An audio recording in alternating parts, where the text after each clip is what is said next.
Mr. Micro Mike, and we have a fun one for you guys tonight. So let's just get straight into these intros because that's what it's all about, man. The first man can play Russian roulette with a fully loaded revolver and win. What up, though, J-Mo?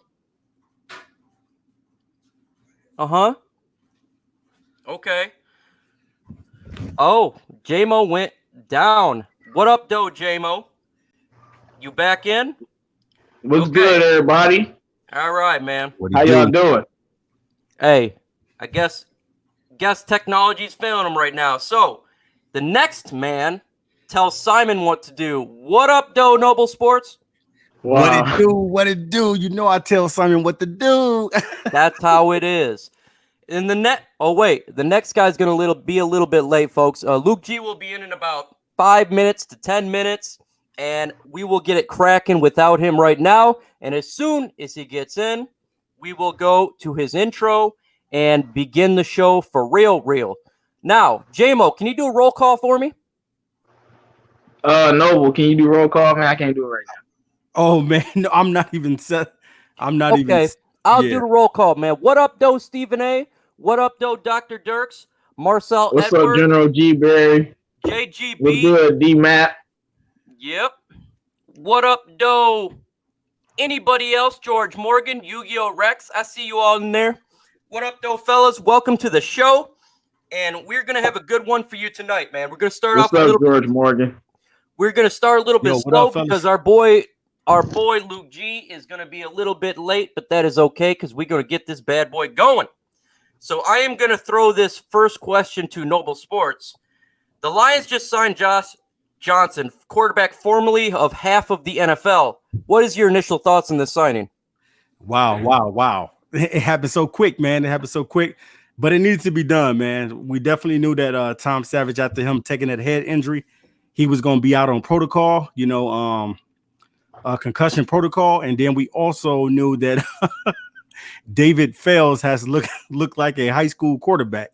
So definitely, man, we knew that we definitely had to go out with another quarterback. And I definitely think that they signed him for the purpose of being that camp body and just being there. But you never know if the guy plays well. You never know. He probably can get on the roster, but I think he will not. I think Tom Savage will be that number 2 quarterback. But the thing about Josh Johnson is he's a journeyman. He's been on 1,000 teams in the NFL, but this guy still has longevity and he's still kicking in the NFL. So hopefully he'll give us a good look in the preseason, and hopefully he'll be able to do something. And you never know, man. He might could change the coach's mind and be signed by the Lions. You never know. Absolutely, man. This guy's been on more teams than there is in the NFL. He's the only guy to do it. What's up, Joseph Murdoch? Shout out to Kenny. Anyone listening? What's up, man? What up, everybody? Make sure you guys like the video. Yeah, make sure y'all get those likes up, guys. What's up, y'all? Motor Rolling says Micro Mike, a.k.a. Ghost of Booty Tribe Homeboy. Judah Tribe sucks. Well, I decided to post your comment out front so everyone can see it. J-Mo, what do you think of Josh Johnson, man? I mean, I like the move because David Fields is trash. And I actually, I don't think that. I mean, I'm not sold that he's just a camp body, just because. Okay. Tom Savage and David Fields. What up, Books? Right? Tom Savage and David Fields, man. They're so trash that any quarterback can come in there, compete, and take their spot. Honestly. And wow. Josh Johnson. I mean, I dropped a little, plug time. I dropped a little video talking about what was going on in practice day. Josh Johnson was out there throwing dimes and throwing touchdowns in his third day of practice, and he just got there. So he's better than David Fields. So he's looking good out there, J-Mo? Hey, man, he out there throwing dimes. I'm like, good, man. And then I'm like, so Tom Savage come back, and they have a little competition. I wouldn't be surprised if Savage loses because Savage is that trash. And this is the thing. This is what we're really going to see. Yeah. The preseason game he will be playing. And if he plays well in that preseason game, who knows? But I would rather get another guy, not Josh Johnson. To me, he's average.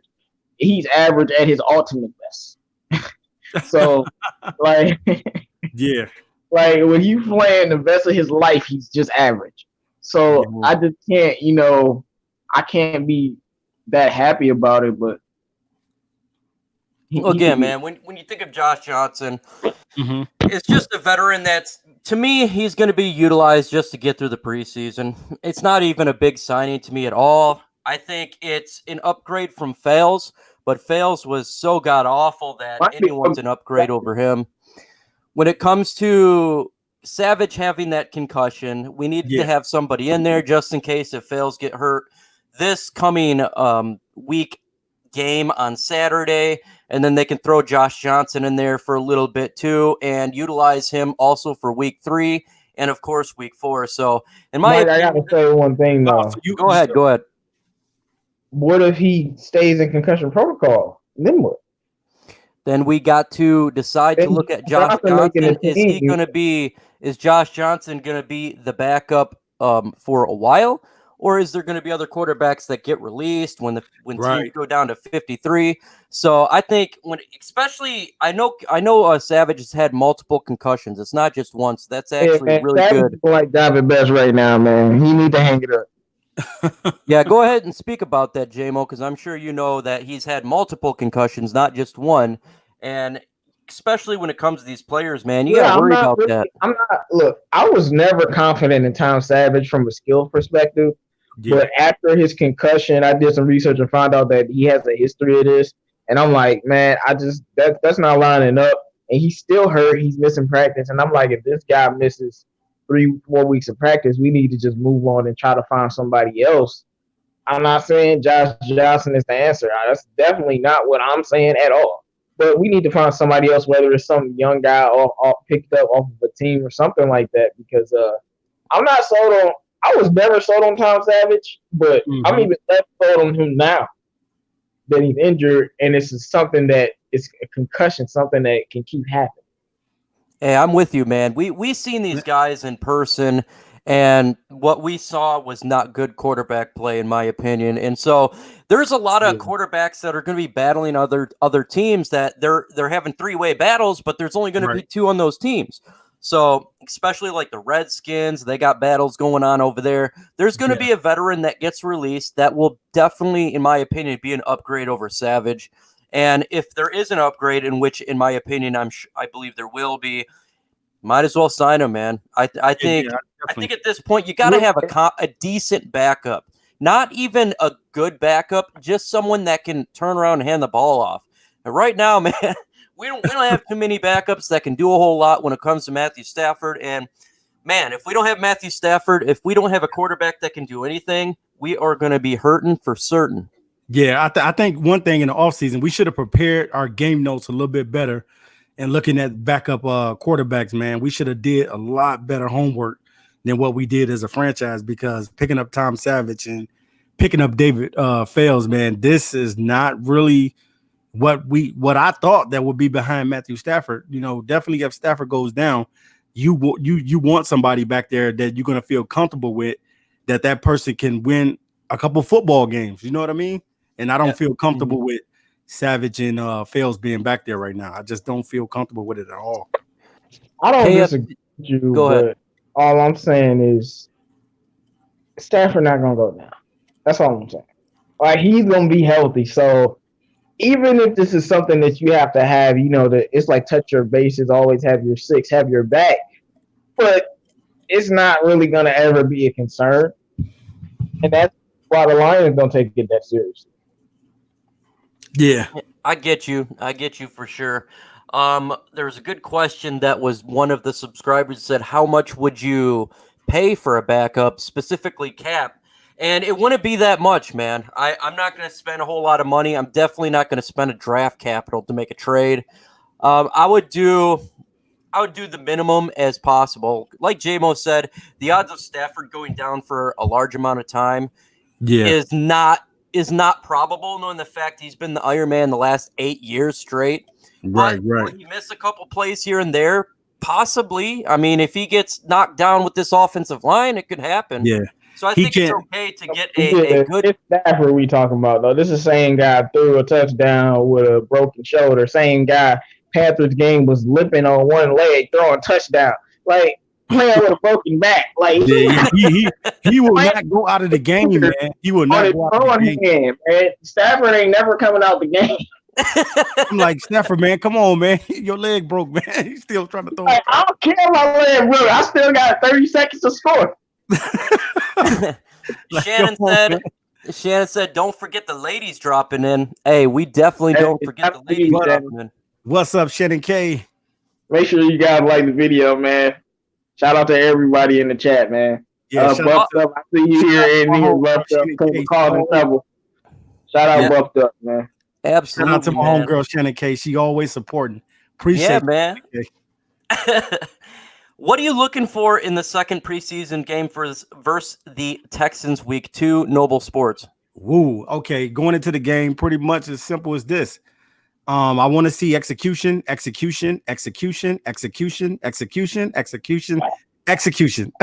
Oh man, I just want to see. What's your 10th observation you want to talk about? Yeah, hey, basically, man, I want to see a lot of. I just want to see the offensive line play better. I want to see the defense play a little bit better, not give up so many points like they did in the game against the Patriots. And I just want to see a well balanced and better Lions team out there. You know what I'm saying? Mm-hmm. Give a little bit more effort, especially for these guys that's out there trying to win jobs. They need to start playing a little bit better. You know what I'm saying? What we're seeing out there is not good. We need to see these guys start playing, especially if they're competing to get a starting role on the team. So going into that game against Texans, I want to see the offensive line be better. I want to see the defense play a little bit better. And I want to see Ty Johnson get more touches. I want to see Travis Fulgham be able to do something out there. Some of these young guys, I want to see what they really can do and what they made out of.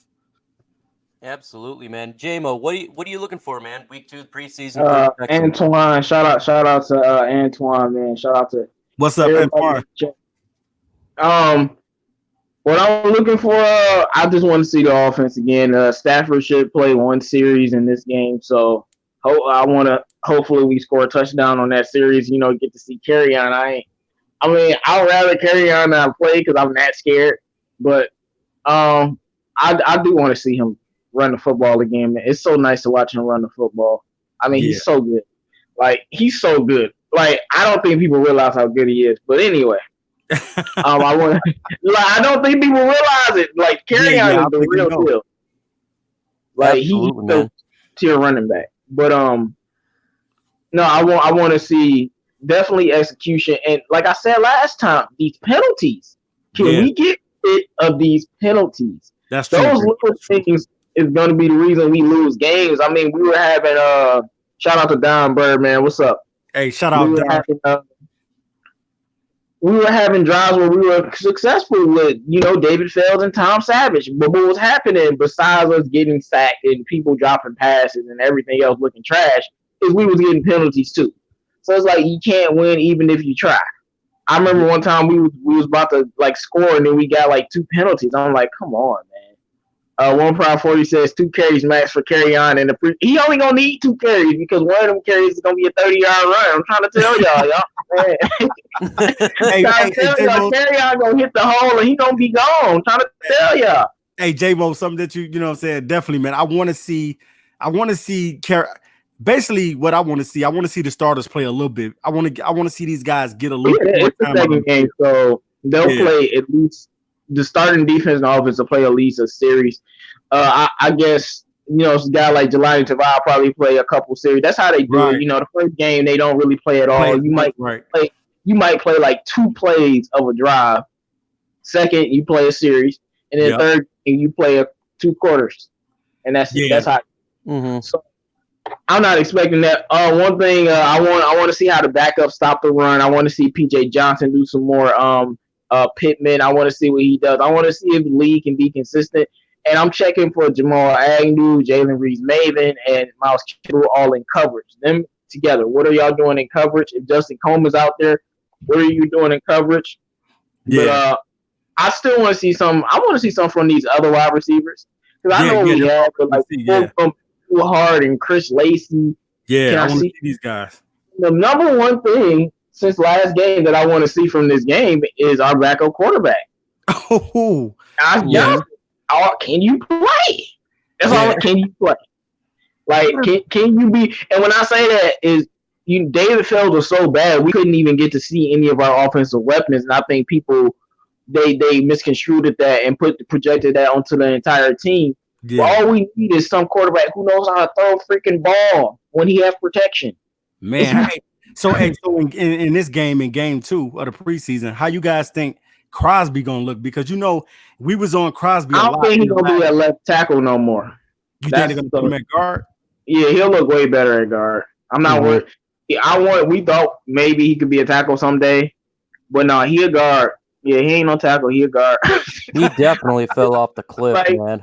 Bro, we were praising him, man. We were singing his praises because earlier, he did. Man. He performed well last year at the guard position. Yeah, going in for TJ Lang, and we thought he could take that next step to tackle, but it just doesn't look like he. Well, so far, I mean, he can't say that he at this. I mean, point, he could very well.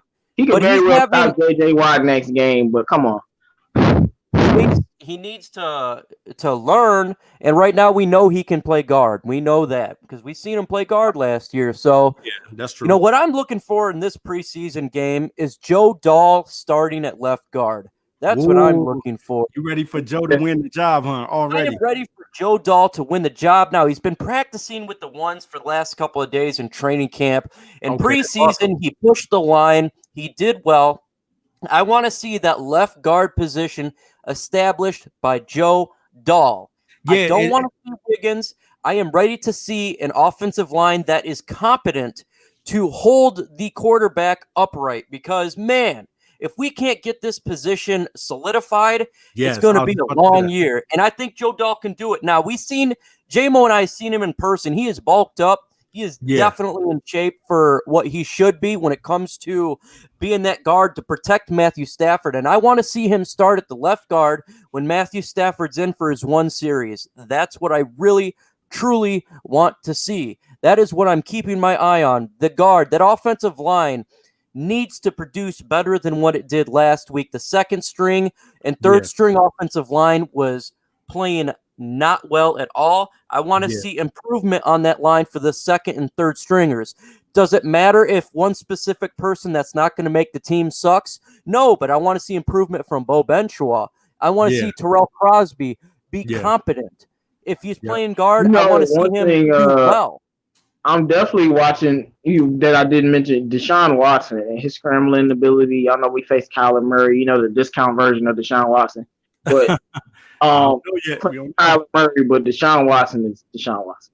Anyway, so I want to see how they do. I hopefully that Houston calls some scramble plays to get Deshaun Watson out of the pocket, and I want to see if they can force him to slide and see if you know what I'm saying, because those mobile quarterbacks always used to give us problems. So now that we have got Jelani Tavai, when Deshaun Watson does play, because he'll play too, so I definitely want to see our defense defend him well. And DeAndre Hopkins on Darius Slay. Hopefully Slay don't get torched. So Hopkins is one of the best. I think D-Hop the best receiver in the league. So you're talking about earlier, J-Mo, is you want to see these young wide receivers. We need to have this quarterback able to distribute the ball who is ever playing to these young receivers so we can evaluate them. There's a big battle going on. That's exactly what I said earlier. I need to see this. I want to see I definitely want to see it. I want to see what Duhart can do. Mike, they wasn't able to get the ball last time. So, you don't know what these guys can really do. We need to find this thing. We need to find these things out quick, fast, in a hurry, man. Especially with Kurtz going down, we need to now, not saying that he wouldn't have gotten the job when it comes to Powell. I believe he's got it, but I want to see what Fulgram can do. I want to see what Duhart can do. I want to see, just in case, man. We need to know what these young guys can do because you just not know. They may be utilized during the season, and we need to see it. If these quarterbacks start sucking again, how are we going to judge these guys? We're going to go in there empty-handed, and that's not something I want to go into. The only solution would be to put them with Stafford in the preseason game. Hey, shout out to the Big Take. Make sure you guys subscribe to the Big Takes channel. Yeah, man. Big shout out to the Big Take. Shout out Tone Capone. Shout out Tone Capone. Yeah, man. Big Take, man. He does pretty much all sports. He does a lot of Pistons, Detroit Lions. He is definitely motivated and dedicated to bring quality content to you, the viewers. So make sure you subscribe to the Big Take. That dude's dropping videos left and right. I love it. I love his dedication, love it, his love his work. motivation, man. Yeah, love it. Tone Capone, Stafford is looking pretty healthy. You know, in practice today, he threw like a gazillion touchdowns, 7 to be exact. But man, that's pretty good, man. That means he's feeling good out there. Ate him up today, man. TJ Hawkinson had 3 touchdowns. and going into this game against the Texans, what do you want to see from Stafford too? Do you want to see? I told you, score a touchdown.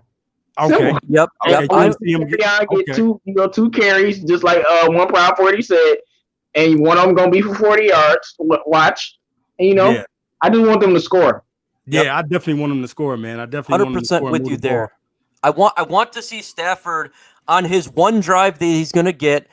March down the field and score a touchdown, and I want to see an effective offense. It doesn't have to be big and splashy, but it needs to start off the gates, just right off the beginning, because the last couple of years, we've always started off slow, and I want to see him start strong. And one thing I don't, it's been like that.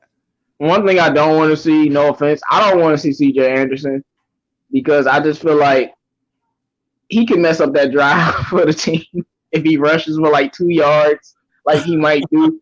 I just need to see carry out. I need to see a drive, Yeah, that's what I was just about to say. CJ, you can come in there a little bit later, but the first few plays, give me some carry on and some TJ Hawkinson and some Stafford and some Kenny Galladay and some Marvin Jones. Can I get that, please? Yeah, we definitely want to see some of our first unit guys be able to be productive out there. And that, like you said, Mike, that's one of the biggest things with the Lions is that we for the last couple of seasons we have moved the ball on offense really slow, and we don't really put it in the end zone like we should. And I don't want to see a bunch of field goals this season. I want to see us being able to score in the red zone, being able to punch teams right in their mouth, and being able to get the ball, whether it might be the running back or the tight ends being utilized. I want to see these tight end sets being utilized as well in this game. I want to see it. I want to see Hawkinson catch the ball. I want to see how he looks out there doing some of these things. Man, I really want to see Hawkinson so bad, man.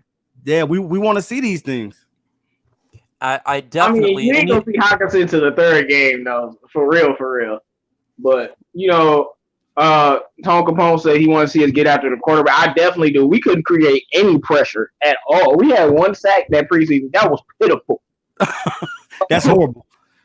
I definitely would like to see us get to the quarterback. But like I said, look, guys, it's levels and steps to the preseason game. It's something that people who watch football know. The first game is the trash game, the throwaway game that no one cares about.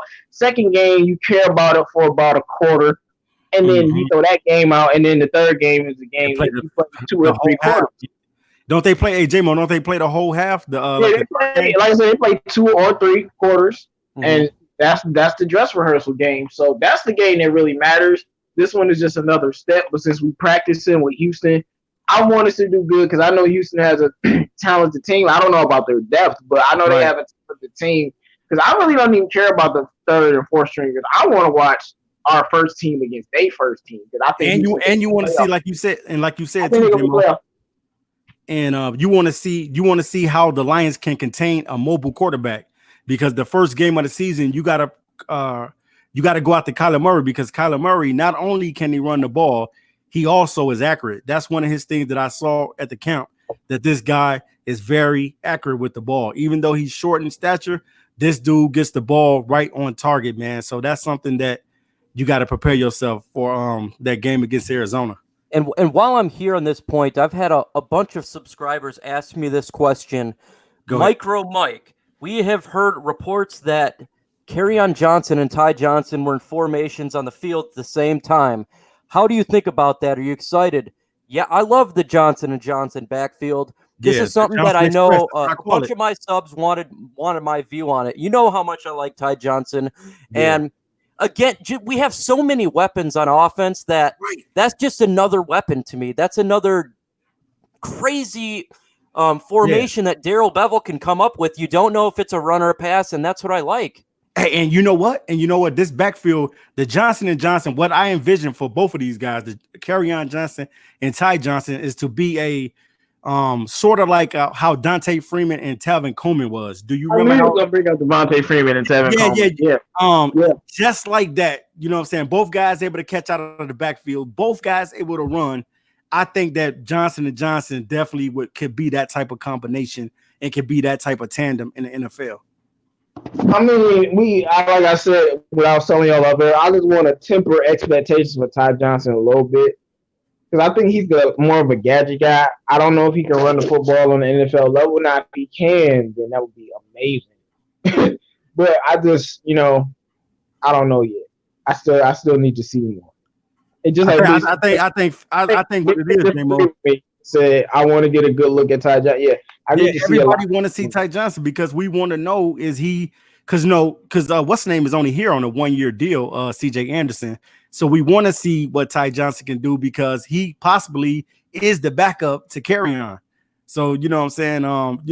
Not saying that Zach Zenner can't get in there and do something. I want to be like, don't forget about that Double Z, man. I'm taking Double Z over Ty Johnson right now. Double Z do his thing, but I'm just saying, I'm saying future wise. You know what's so good about Z, man, is he's north and south. He gains the yards every time, and you don't hear a whole lot of talk about him. He just does his job. Yeah, he's not flashy. Food in the pail, goes to work, and then done. That's it. Right. The thing that I like about love about Zach Zenner is he literally can do everything. He can catch, he can run north and south, and then he's amazing on special teams. Not just good, no, he's one of our best. Zach Zenner is good on special teams. Him and Jalen Reeves-Maybin, because I know they was talking about Jalen Reeves-Maybin in that first preseason game. Both of them was all over it on special teams when Berrios wasn't destroying everybody else. But I mean, that Berrios dude was cold. But I think Zach Zenner, he can do it all. So he has all of the abilities and tools, and he don't stand out. Nobody thinks he's special, but I don't need you to be. I need you to be reliable. Right. Yeah, and that's what he is, man. That's what he is. He's a reliable back. He gives you that good change of pace, and he's always there for you, man. He's like the baby mama that you know you can depend on. If you haven't got none from your current girl, you go to the baby mama quick. You do what you got to do, and then you go back to the other one. Hey, man, you sounding like Luke now, man, with these baby these girl analogies, man. That's Zach Zenner. Hey, Luke, we filling in for you on that one, man. Yeah, we're just wait. I had to be Mike G quick. Other things that we got to pay attention to this Houston game besides the penalties is the special teams unit on both sides, because bringing up what I was bringing up about Berrios, we couldn't cover Berrios besides the few guys I highlighted. Everybody else was getting cooked. So we need to nip that into the bud the next game. And hopefully Agnew. I mean, but teams are scared of Agnew. They're not trying to kick to the field. So we may not get to see anything from him, but hopefully Brandon Powell, when he gets out there, can do something. But I've noticed, man, teams are scared of Agnew. Like, sometimes we can't even use his abilities because they won't kick him the ball. I don't like that. Yeah. How do you win games? You have to win on all three phases. Yeah. And special teams is a big phase no one talks about. And Jamal Agnew has that special ability to give field position to Matthew Stafford. And that's a great way to start off a drive at the 45 instead of the 25. Yeah, so, I'm definitely going to be looking at that. I seen him in person. I know that he's back to form, and that's a huge thing. But I want the fan base to see how he's back to form and how fast he is, and he's still got that ankle breaking ability. And so then people can get confidence back into him. Right. I don't think Zach Zenner is going to get more yards than CJ this season, Joseph Margot. I like Zach, though. I hope not, because that means CJ would be hurt or somebody else would be hurt. Yeah, that means CJ Anderson is going to be hurt if ZZ has more yards than him. Yeah, that would not be good, man. He's like a fan favorite anyway. A lot of people love the doctor. He always on house call, baby. So anytime you need him, he's always there for you. Absolutely. Now, he boxed too, so. To switch a little bit of topic, but still, what do you want to see improvements when it comes to this game? There's areas that we didn't do well last preseason, whether it be the backups and quarterback play, whatever. What's the improvement you want to see from an individual or individuals on this team? Go ahead, Noble Sports. Okay, the improvement that I want to see is out of Amani Oruwariye. You know what I'm saying? He didn't do too bad in the last preseason. You know what I'm saying? He didn't turn his head around when the guy caught the touchdown pass. But that's a rookie. It's a rookie mistake, and he's gonna learn from that. He's probably gonna watch that video like several times.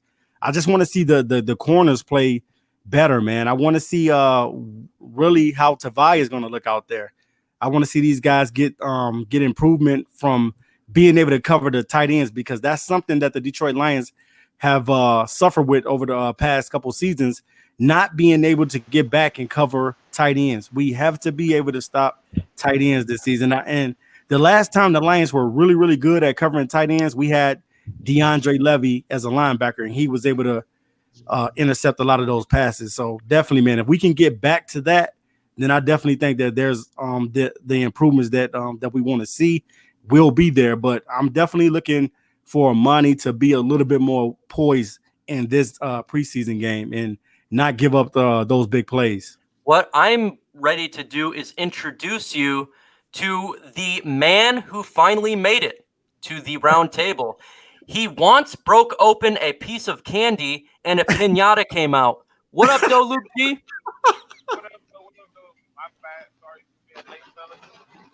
Luke, we can't hear you, man. You got to speak up or get it close to your mouth. Yeah. And Luke sound like the whispers in the night. Luke G, you don't even sound like Robo Luke. You sound like Nobo Luke. Man. Yeah, but Can you hear me now? Yeah. Okay. My bad. My apologies to everyone. Work kind of got me caught up, so it got me later than I usually would like to. But I'm here, and let's get this thing popping, man. All right, man. I'm gonna throw a question right to you, Luke. What do you want to see improvement, whether it be players or players as a whole, when it comes to week 2 of the preseason? What improvement you want to see? The same thing I want to see in week 1. I want to see tempo in the play calling. Like, I felt like even with the play calling we had and from week 1, I didn't see how it was going to establish tempo. I saw that I felt like we was just using JBC's playbook. And I felt like there was no real tempo at all. So for this one, I want to see some tempo, because I know that they're going to play some of the starters at least 1 or 2 series. So I want to see tempo out the starters and out of the backups this time around. Yeah. Absolutely, man. Absolutely. Definitely, I want to see them play with a passion. Play like your job's on the line, you know? J-Mo, what do you want to see, man? What I want to see is the same thing I wanted to see in the first game, like Luke said, but it's something different. Jamal Agnew, Adams, Warrior, Jalen Reeves-Maybin. I want to see them in coverage. I saw some good things from Agnew in coverage, some bad things, good and bad from Maybin, good and bad from Warrior. I want to see them in coverage because I think covering tight ends, receivers, coverage in general is something that we got to make sure that we nip in the bud. And Mike Ford, man, Mike Ford got torched. He looked like he was on the 0-16 Lions, how bad he got torched in that game. So I need to see improvement from Mike Ford. I don't know if he'll make the team. He might not make the team. But I need to see a lot of improvement in coverage from Mike Ford on the outside, especially.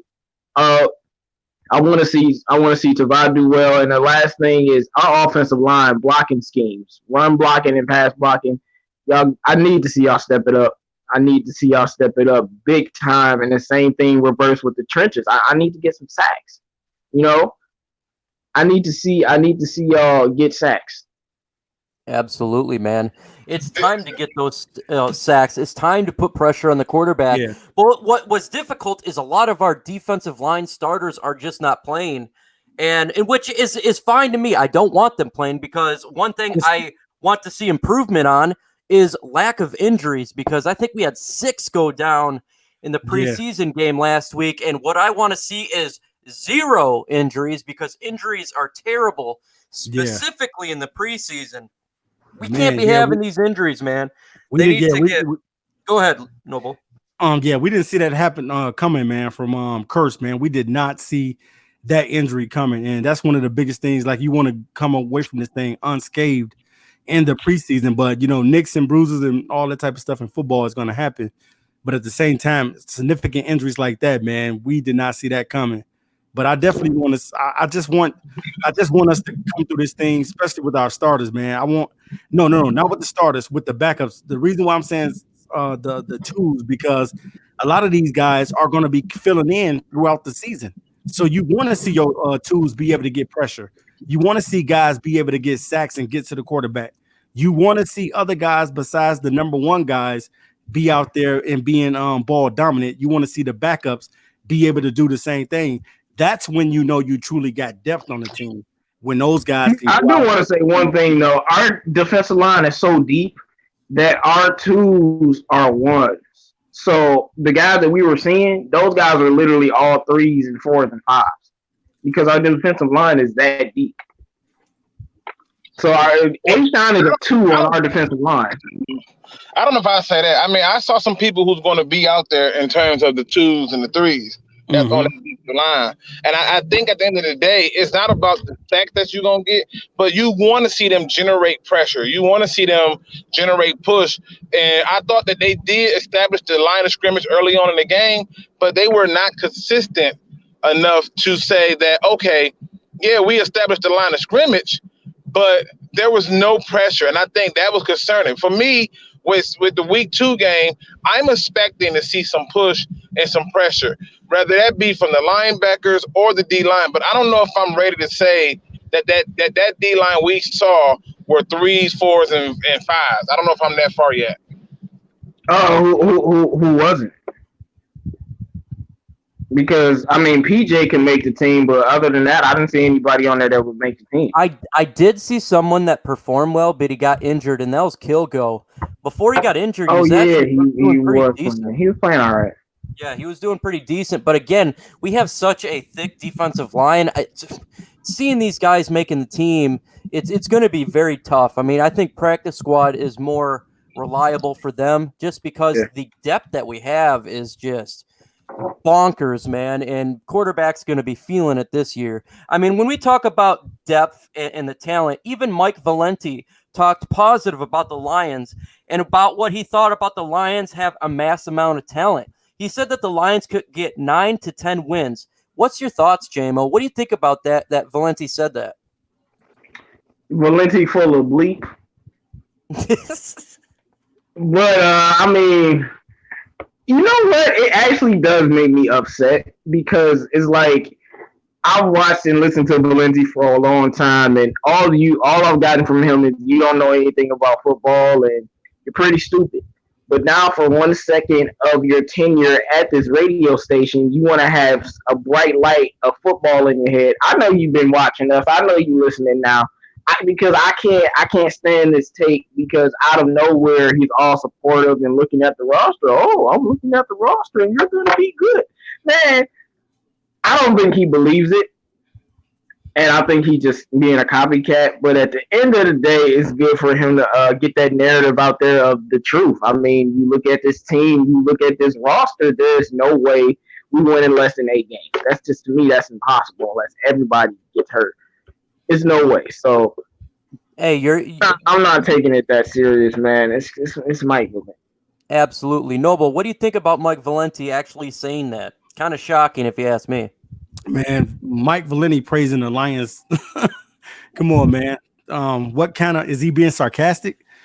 Because Mark Valenti don't care nothing about the Lions. He doesn't care anything about the Lions. So him saying that the Lions are going to win this many games in the preseason doesn't really mean nothing, and blah blah blah blah blah. Doesn't really mean a thing, man, to me anyway, because I know he doesn't really care for the Lions anyway.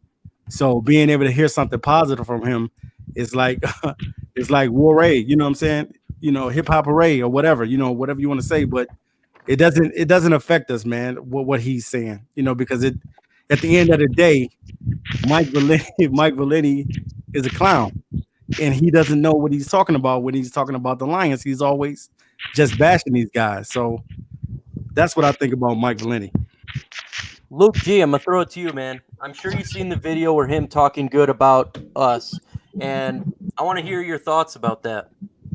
Yeah, I agree with J-Mo. He's full of SHI, you know what? You know, and I think that at the end of the day, I think if he's not watching, somebody saw it. And I think he had to put this narrative out there because the narrative is 97.1 a ticket, particularly Mike Valenti, is nothing but all negative. In fact, after the draft was over, he called it a dumpster dive. That's what he said about the roster.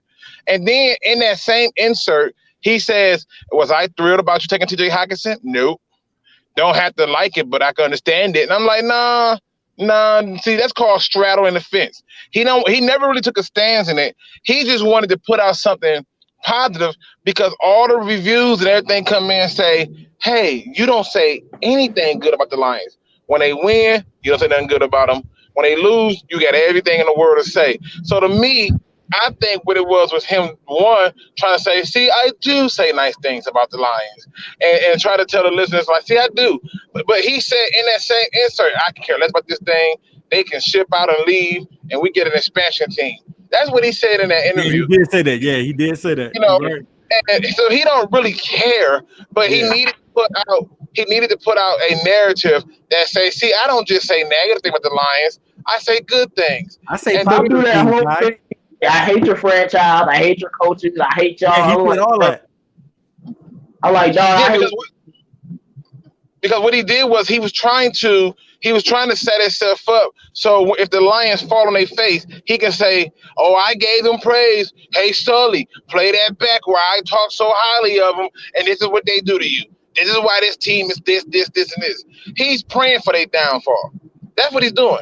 He's literally praying for their downfall. As far as he's concerned, they can lose every game. Because once we do win, he's going to be like, well, see, this is what I said. I told you the roster was good. Right, exactly.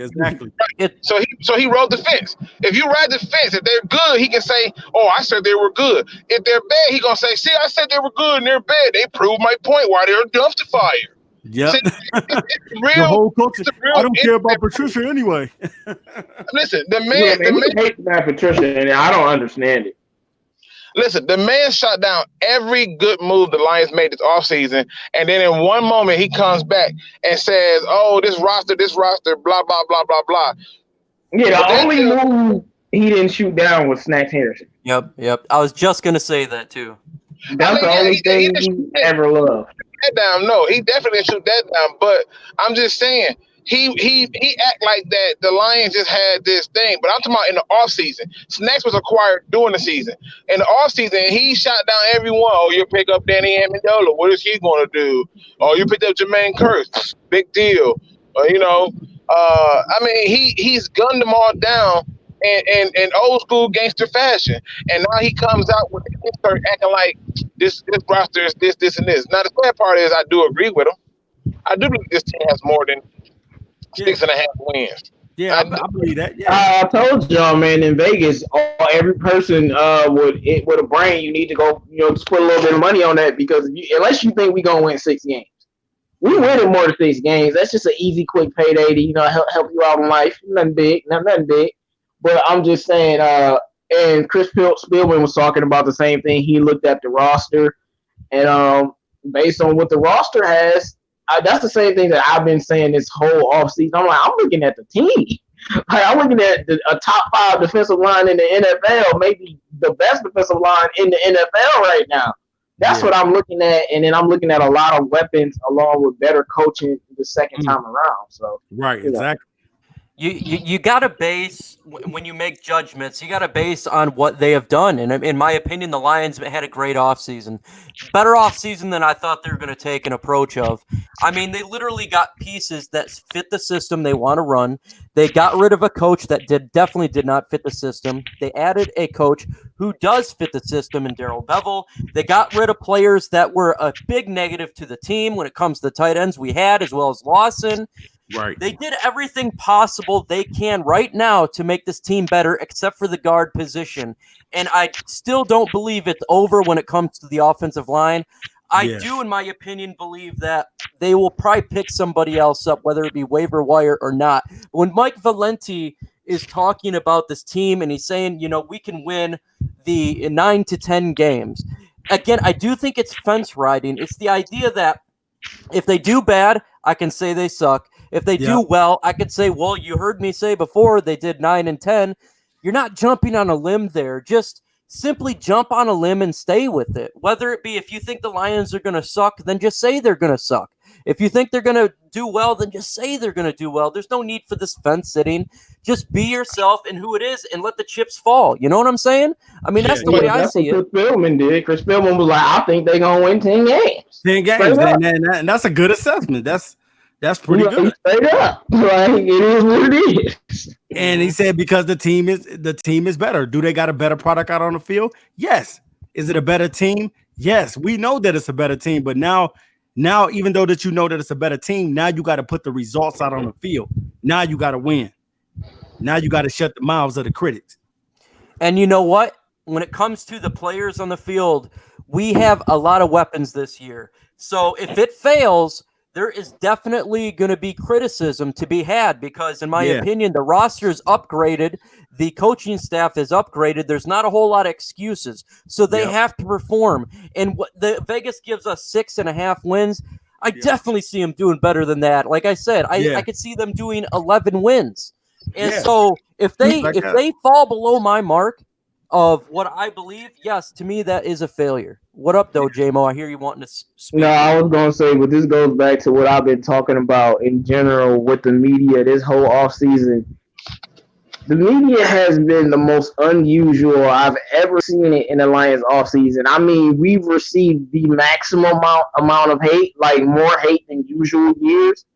But then the team or the pieces or the moves by Quinn keeps making makes this other part of the media say, well, I'm not blind. Maybe they will be good, even though of all of the old narratives. And it's just so up and down. One day, the Lions suck and they're terrible. Next day, Valenti say we winning 9 wins. The next day, Kenny G on Good Morning Football. And the next day, USA Today got us going 3-13. You don't know. I don't understand how the media has been treating us. It's been very, very unusual. T.J. Hockenson and Jelani Tavai are the love of the freaking national media. I just don't understand what's been going on. It's been very, very unusual with the media. I feel like they know something is going to happen, but they trying to make all the Lions fans depressed. It's like something. It's like there's a tornado and a house landed on us. And now we're named Dorothy because it's like Bizarro world when it comes to the media. They can't handle it. Is it going to be really bad, or do we give them praise? What do we do here? So I'm with you, man. It's a weird when it comes to the media this offseason and how they're analyzing it and it's all over the field. The Lions are going to go 3 wins. That is the most ridiculous thing ever. And then you have Mike Valenti saying they can go 10. What in the world is going on here, Luke? Man, what do you think's going on with this media? Okay. Yep. That's a good one. Yep. Brent Harbaugh says top 5 defense and top 5 offense. Well, I can see that easily, but I think our offense has to. They got. All they have to do is not getting their own way. So penalties, giving up sacks, because I just feel like if you just protect Stafford and block for Kerryon, this is easily a top 10 offense. Edging into that top 5 range means you're really protecting Stafford, and it means that C.J. Anderson or Todd Johnson or Zach Zenner is also having a beastly season because most of the top 5 offenses don't have they have a running back tandem unless the Steelers the Cowboys have never been top 5 offense with Zeke, but unless you like the Steelers or something when they had Le'Veon, but they had all them weapons. I definitely think it's good. James Littleton said, told y'all Hockenson was a baller. Well, we already know. Yeah. I said Hockenson going to make the Pro Bowl, so I must be crazy. I think I'm in the minority. I don't see us with a top 5 offense. I just don't see that. Not yet. The history don't show it. The evidence don't show it.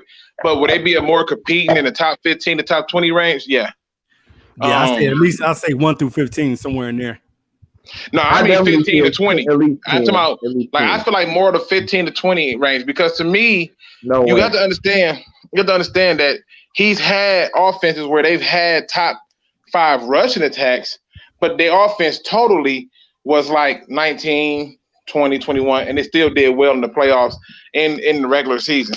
So I'm in the minority on that. I don't buy or I don't feel like I need to subscribe to the idea that we are a top 5 offense. I don't see that.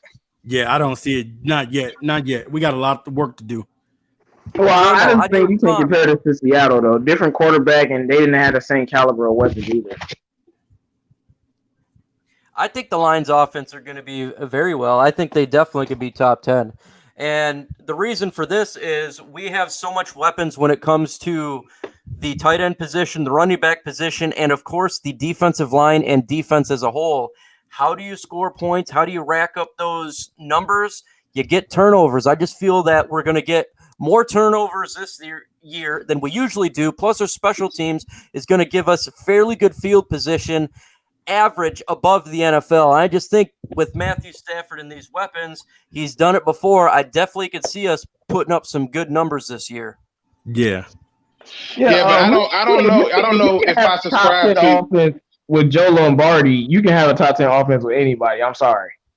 Yeah, but Joe Lombardi's offense did that. But Joe Lombardi's offense is different than Darrell Bevell. I've watched Darrell Bevell for a number of years, and just go through and look at the Seattle Seahawks, the Minnesota Vikings and stuff. That first year, he didn't give you a top 5, top 10 offense, but he gave you an efficient offense that was good enough to get you to win and good enough to get you to the playoffs. The history does not support that he's going to come here and do a top 5, top 10. I think that expectation is a little high because if he don't hit top 10, top 5, and they still make the playoffs and do things in the playoffs, no one's going to care about that. To me, it's about establishing that run. It's the same thing that the New England Patriots do. They establish the run, play small ball in the pass, and they win. I don't think they need to be a top 5, top 10 offense to do that. I still think they're going to be too good, man. Darrell Bevell's never had Matthew Stafford. That changes everything. Six Short says, yeah, make sure you guys like the video. Man. Absolutely, man. I can tell you this. I can tell you this much. If you just look at the Detroit Lions and ask yourself, what needs to be done to change the direction of the team? The answer always come out, run the ball. Yeah. And if you ask yourself, okay, name me a team who had a top 5, top 10 defense with a rushing attack that was in the top 5, top 10. And just look at that. Just look at that. You said who? Seattle. Seattle led the league in rushing. They were not top 10, top 5, top 10. They were 6 in defense. They were 6 in you said defense. You didn't say all. No. I said name of the team that runs the ball and it's top 5, top 10 in rushing and top 5 and top 10 in total offense. That's my question because it doesn't happen like that. Who did? The Rams. No, they didn't. The Saints. No, they didn't. The Chiefs and the Rams weren't top 5 in rushing and top 10 in offense? What? No, the Chiefs and the Rams, if you go to the Chiefs and the Rams and you look at their rushing attack and you look at their offense, the Chiefs had a coach who already had theirs in play. Our coach was in his first year. But those two teams did not have top 5, top 10 offenses by virtue of it was still having a top 5, top 10 rushing attack. I definitely think the Chiefs and the Rams were top 10 in rushing. We're going to fact check that one. Yeah, fact check that because last time I checked, the Saints, go and look at the Saints rushing, then look at their total offense, and then go and look at the. I was going to bring up the Saints and the Chargers too, because those are the best offensive teams, and they ran the ball too. Dak deserves $50 million. What's up, man? Buffed up. That's off the troll. Stop it, buffed up. So, hey, what we're talking about records and it gets fact checked. Is there any concerns when it comes to the Lions coaching staff? We see the amount of talent we have on weapons when it comes to players, but what about coaching staff? What do you think, Noble? Only concern that I have, man, is the older guy. I don't know how well he'll hold up on the sidelines, but hopefully, you know what I'm saying. What is his name? Paul Pasqualoni.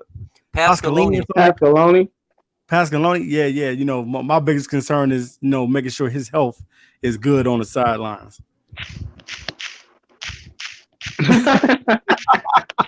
You worried about his health? I'm worried about his health, man. He's an older gentleman, man. Hey, no, I'm not gonna lie, man. When me and Mike saw Paul Pasqualoni, he definitely looked like he was 97. So that's what I'm saying. Like he looked old. Like he looked like one of the old guys that be playing golf until they're 86. I'm like, yo, like who is this 90-year-old man? And he's still coaching. Still got a job. He has a sharp football mind, and I like them. I don't know, man. I'm young, but I'm a little old school. I like them old school coaches because they really know football. They're simple and they know how to win. And looking at what he was doing at Syracuse and stuff, I like what he was doing. In some of his other places. Did a little research on Paul Pasqualoni. Yeah. But it is what it is. Yeah, it is. It is what it is. Absolutely. Luke G, is there any concern when it comes to the coaching? We see the talent on with the roster and the players. What about the coaching? It's Matt Patricia. I saw emphasis early on in the first couple of weeks where I was like, God, that's just not right. That doesn't make sense. Why is he doing that? Why did he do this? Oh my God, what is that? Who makes that call? It's third and this. Why are you calling this play? So for me, Matt Patricia has to do a better job of managing the plays, managing the clock, and managing the direction of the team go. I thought last year what's the word I want to use? He screwed the pooch by making decisions that didn't make sense. Like, okay, for example, the Bears game, the first time they played the Bears were at home. The Bears offensive head coach decided to go for 2 for no reason. Well, the Lions and he didn't get it. The Lions had to go for 2, and we had the lead. And I'm like, well, what are we going for 2 for? Like we was like up 14 or something, I want to say. And I'm like, what are we going for 2 for? It was no need for us to go for 2. Those little decisions like that cripple a team, and it hurts a team in a way that you got to look at and say, why is it that every time we look up, there's these questionable decisions? Right. Exactly. And it's not just him. It's not just him. If you go to other teams and look at the head coach questionable decisions, I mean, on the Saints game, you call a pass on the first down. Why? Go to the Super Bowl with the Patriots and the Falcons. Why you just stop running the ball? Right. Exactly. When you had the lead. Right. So to me, how about Daryl Beverly situation? We ain't gonna bring that up though. Yeah, you got a 25-point lead. I'm just saying, but to me, that's the head coach job. I don't care who the coordinators is. Nobody supersedes the head coach. You just can't, and you won't. And to me, when I saw that, the first thing I thought was, this not good. But then I started seeing him get more involved with the defense, get more involved, and I started seeing adjustments and changes. And I said, okay, all right, he reeling me back in. So for me, that biggest concern for me is Matt Patricia. Has he learned from the mistakes he made in the first year, and has he been able to reconcile with those mistakes and say, okay, I got to make better decisions for the team? Yeah, that's true. That's true. Before I get into my answer, I want to answer this question from Insanely Fresh. He's been so kind and being patient with this question, so I figure I'll answer it right now. He says, will we sign Austin Calitro from the Seattle once he gets cut? Now, I'm not 100% familiar when it comes to the Seattle players, but I believe he's a linebacker that I think he's young, 24, 25 years old, and 240 pounds. And so I'm not sure. I'm actually going to throw this towards Luke G because he's actually a fan of the Saints. Before I get into my answer of coaching, you want to answer that for him? I feel like the Lions are done with the linebacking core. Like, I feel like they're done with that position. They're looking at offensive line. They're looking at even DBs. They're looking at different things. The only way we go with the linebacker position is if it's just a stud. It just has to be a stud. Right. But they're looking to improve the offensive line and put more in terms of the safety position. I don't think they're going to go out and add any more linebackers at this point because they have people who already know the system and play special teams. He would have to come in, learn the system, be on special teams, and perform. And I don't think he'd do that. Awesome. And there's your answer. Again, I would defer definitely to Luke G on that. He follows Seattle far more than I do. And so he has a pretty good perspective when it comes to those players. And so, Noble, did you get a chance to talk about the coaching yet? Or if you have, I'll jump in. Yeah, I talked about Paul. Okay, so I'm going to jump on the fact of what Luke G says. It's the in-game issues that take place, making sure that Matt Patricia can make sure that there's 11 players on defense, not 10, making sure he throws the flag when need be. With the new rule going on with the pass interference, that's what I want to look at as well. A good coach will understand when to throw a flag like that. And specifically, this is a new rule, so I want to see how well he does that. We know how we get screwed over when it comes to refs. In my opinion, we do. And I feel like even with the flag, it's probably still going to happen. And also, I want to see his in-game style when it comes to the 2-minute drive. It felt like last year, our 2-minute drives when we needed to make point was a lot slower than years past. I want to see if he can make sure Darrell Bevell keeps that up, that we can, if we need to drive 80 yards in 2 minutes, that it's quick. Play, score. I want to see that. Exactly. That's something that I am concerned about. I mean, and if you really think about it, some of those changes you can see immediately because if you're truly scheming this stuff, and this goes for Darrell Bevell as well. If you're scheming this stuff to work with your quarterback, you know he's good in a no huddle. So I expect at some point in the season, early on preferably, to see a bunch of no huddles. Even when we don't have no reason, just come out in the first drive, no huddle your way down the field. If I see stuff like that, I know we're making those strides in the right direction. But if I don't, I got to start to ask the question of why is this? Why is this thing happening and what could come of it? And to me, the answer in it of itself is always the same. It's simply, how can I best put it? It's simply going to come down to the head coach. It has to. Because I see it all too often. One of the things that I'll never forget was I was watching Sean McVay in that game against the Kansas City Chiefs. And the Kansas City Chiefs just kept coming up with a play. You know what he did? He started making adjustments, told the defensive coordinator, I need DBs out there covering these guys. And then he started sending more blitzes. I said, this is how you make adjustments and change things. And for me, those adjustments made will let me know that Matt Patricia has learned from those first-year mistakes. Yeah.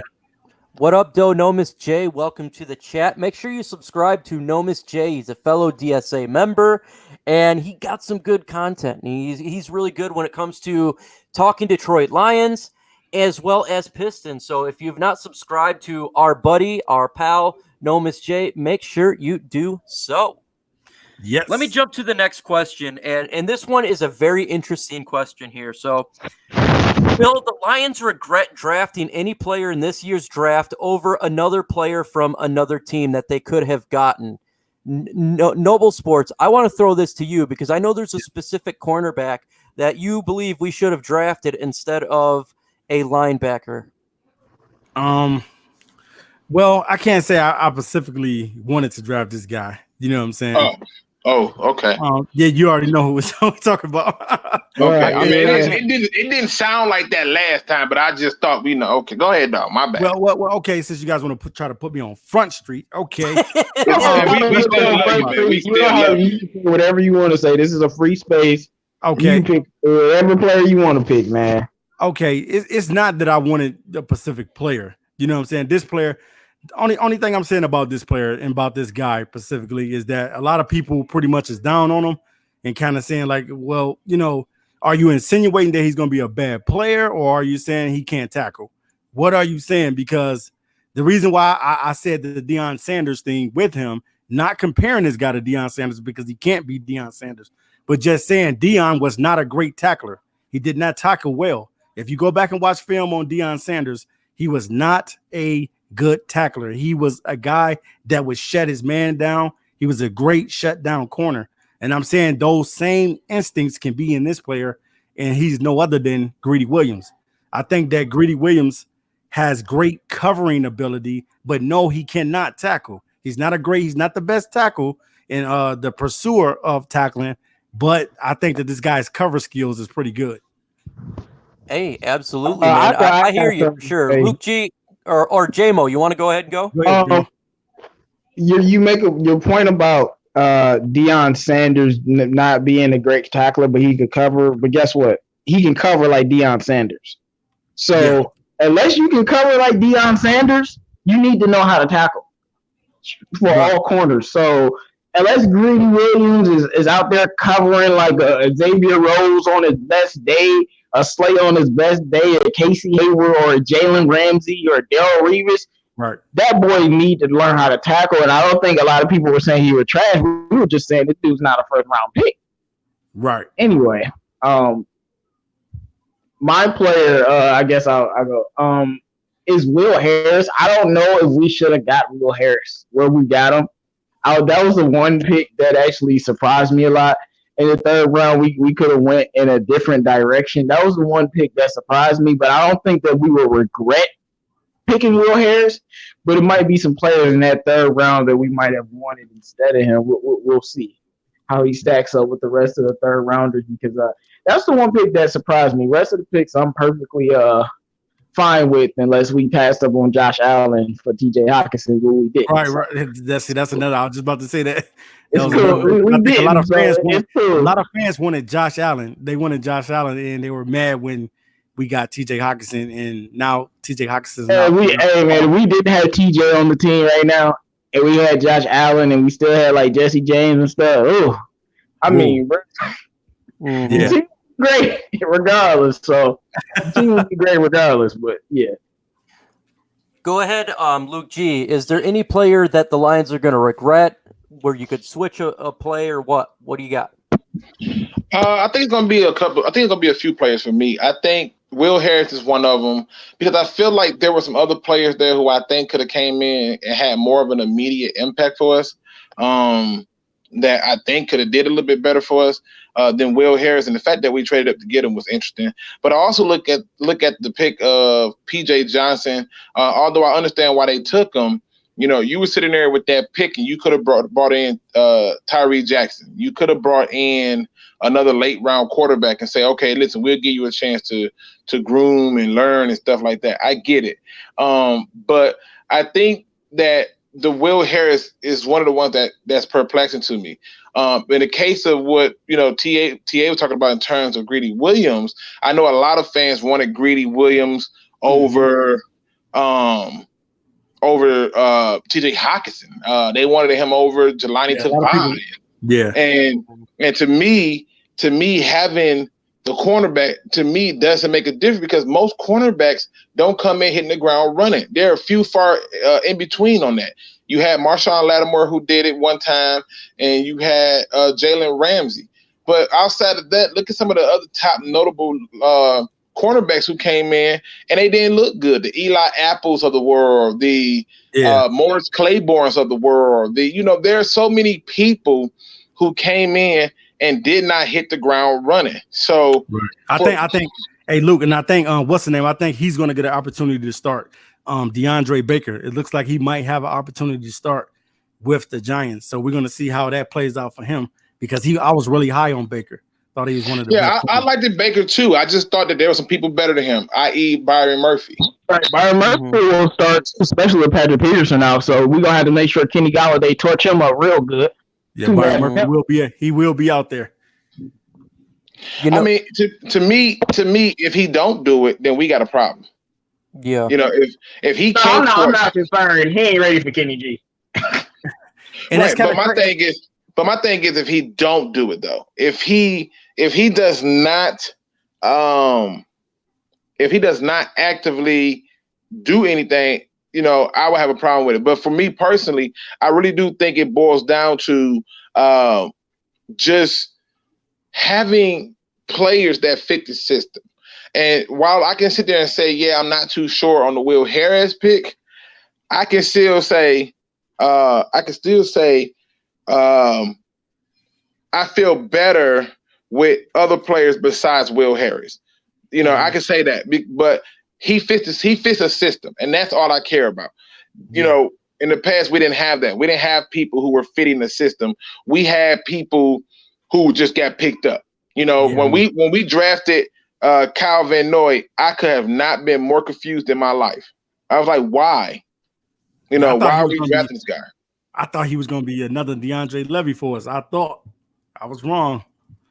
My position, and this is really armchair quarterbacking here, and kind of like saying, oh, they should have done this. But I think it was, again, with the third round, I feel like we could have got a guard. With the position we're at right now, I feel like guard, we could have got maybe like a Penn State Connor McGovern, possibly a Michael Jordan. At this point, man, like, we really need to solidify this guard spot, and that would have been probably a starter. It would have probably would have been starter right now. And so, getting a guy like we could have got an offensive lineman to a guy that's not going to start for a while, it's a little head shaking right now. But again, I'm playing after the fact. Maybe they believed in the guards that we have. Maybe they believed that, Joe Dahl is going to take the next step, in which he could. But I still would feel a little more comfortable taking a guard in the third round instead of taking. Well, a lot of us thought we were going to get a guard, though. We were surprised when we got a safety. Mm-hmm. And that was my thing, man. Like, dang, man. We got to have Matthew Stafford upright. I don't think the news broke that he was playing with a broken back at that time, but we all knew he took a beating last year. He took 10 sacks in one game by the Vikings. 17. So in the first week 10 and the next week 7. And I'm sure they knew what was going to go on with TJ Lang, so I felt like they should have drafted a guard. But a lot of that comes from you not having a short out, man. Tom Brady has always had a short out. People kill me acting like he didn't have these short outs. There was always somebody he could throw the ball too short, so he didn't have to take a fumbling. And when he didn't have it, he got hurt for the season. And Luke, that you said that, I don't understand why people haven't learned the Patriots system yet. All they do is dink and dunk the ball. Well, it's not that they didn't learn the system. It's just that the New England Patriots are like they're like SEAL Team 6 when it comes to disciplining their players and getting it right. Mm-hmm. Like, so you dropped the ball. Everybody they make. Okay. The thing about the Patriots is Patriots ain't nothing special. Everyone knows this, but the thing is, whoever makes the less mistakes usually win the football game, and that's what they practice on. And obviously, you have Tom freaking Brady, but on top of that, they have gems like put it like this: the Patriots, the thing that they do, and I would say, the Steelers do this offensively. They know how to maximize whatever talent they got. So if their talent is Jermaine Kearse, Cole Beasley, and let's say Stephon Diggs, and I don't know, some menial tight end like Jared Cook, they're gonna have a number one offense because that's just how they do their system. It's special on both sides. And then Bill Belichick on the defensive side, nobody's like him. And it's kind of funny, guys, because even when the Patriots were playing in the playoffs, I was calling out their plays. I said, they going to Edelman. Watch, they going to Julian Edelman again. Watch, they just kept going to him, kept leaving him open in the middle. I'm like, man, this dude is killing them. You ain't understanding that they're gonna keep giving him the ball.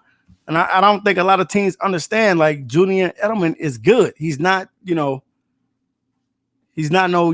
no scrub out there, man. And I don't think a lot of teams really took heed to that in the postseason. No, Julian Edelman is more than good. He's amazing. And I'm saying that from the standpoint of route running. Yeah. The dude can run a route around you and make your life look horrible. That's why he couldn't be guarded.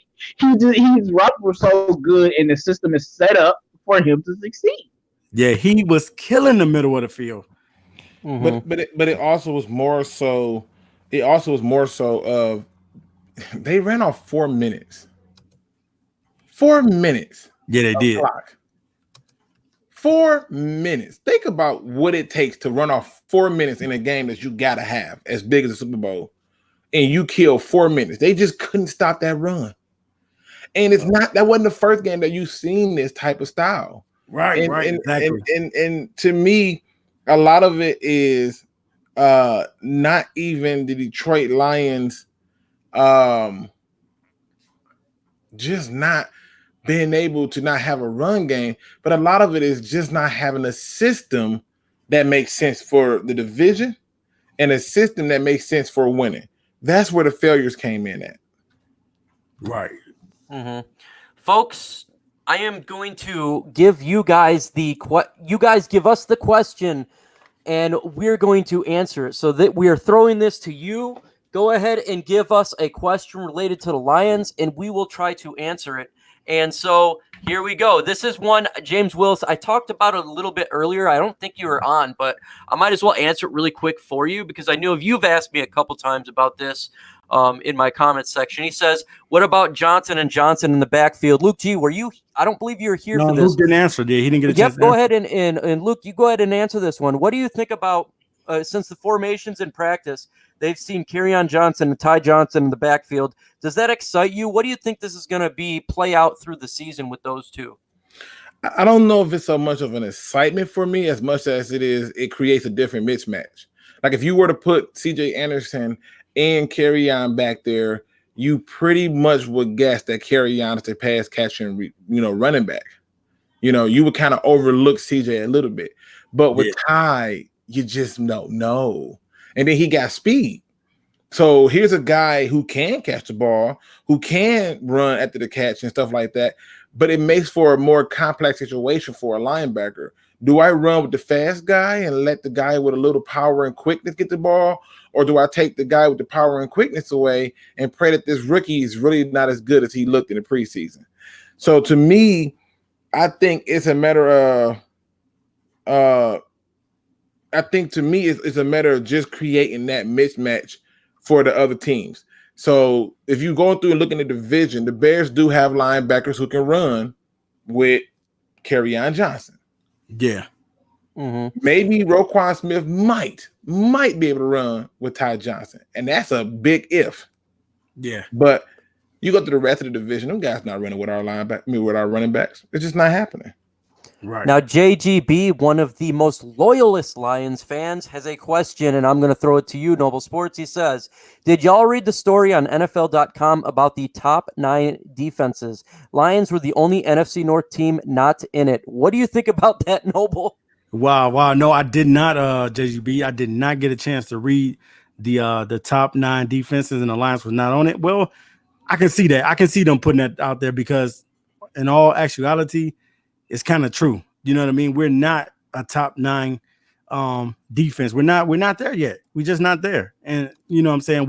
We can get there this season. We can be a little bit better on defense, but we got to prove ourselves, man. We got a lot of proving to do, man, more so than just trying to be the top 9 defense. We got to get out there and do it and execute it. So I did not get a chance to see it, but definitely, man, I think that this defense has the chance. I think we were top 10, I think, at the end of the season, but 9, are we in the Lions not being on it? I can see that because the media doesn't care for Detroit like that. So Detroit is not going to get that type of love that people are thinking that we should get. We're not. They're going to say that we're the worst team every time. So that's how you look at it. Well, Noble, I appreciate you for giving the media a pass, but I ain't do it.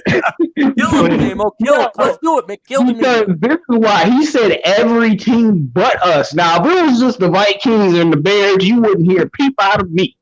But you telling me the Packers are going to have a top 9 defense? What?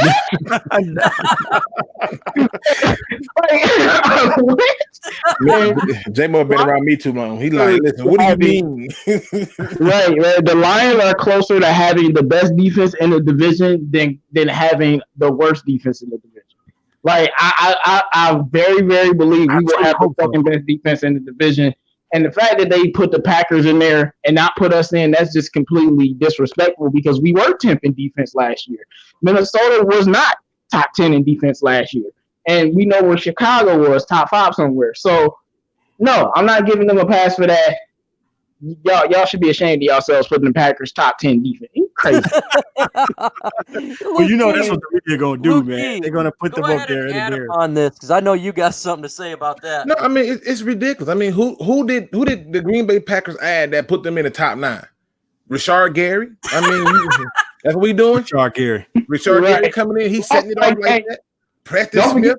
Daniels. I'm just saying, Preston Smith is supposed to be the killer out here. I mean, that's the one that's gonna do it, right? Darius Smith. Let's be honest about this. That team had so many issues with their secondary. They're bringing back some guys in their sophomore year at the cornerback position. They're going to come out with a rookie safety who could be and could not be good. I mean, there's a question mark there. But overall, they're arguing about joint practices right now with the quarterback and the head coach. Okay? So when you're arguing about joint practices, and then on top of that, I'm looking at this defense and I'm trying to figure out who is the threat on that defense.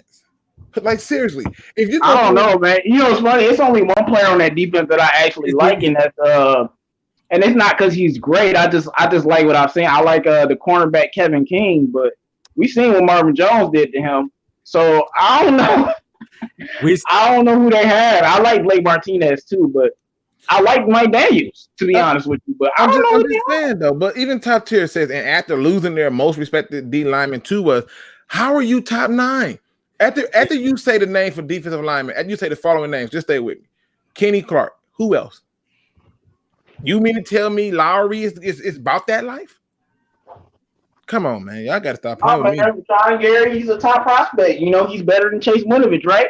Man, let me say something. Rashawn Gary. He ain't better than my boy Chase. I'm finna show y'all how crazy Madden is. Rashawn Gary's speed on that, I think, is like an 88. They got Montez Sweat speed of 91. Woo! Wow. Mike, do you have anything to say about that question? Man, look at this. Yeah, well, you know that's it's my so that's ridiculous. That's the one you threw at me right there. You should have threw this one at me, Mike. It's so ridiculous to assume that the Green Bay Packers are going to have a top 10 defense or a top 9 over the line. Are you kidding me?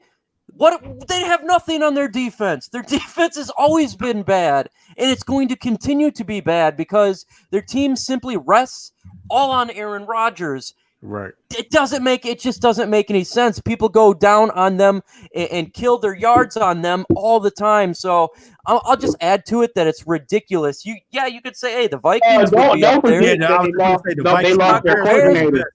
We know right the now they Bears still got the best D.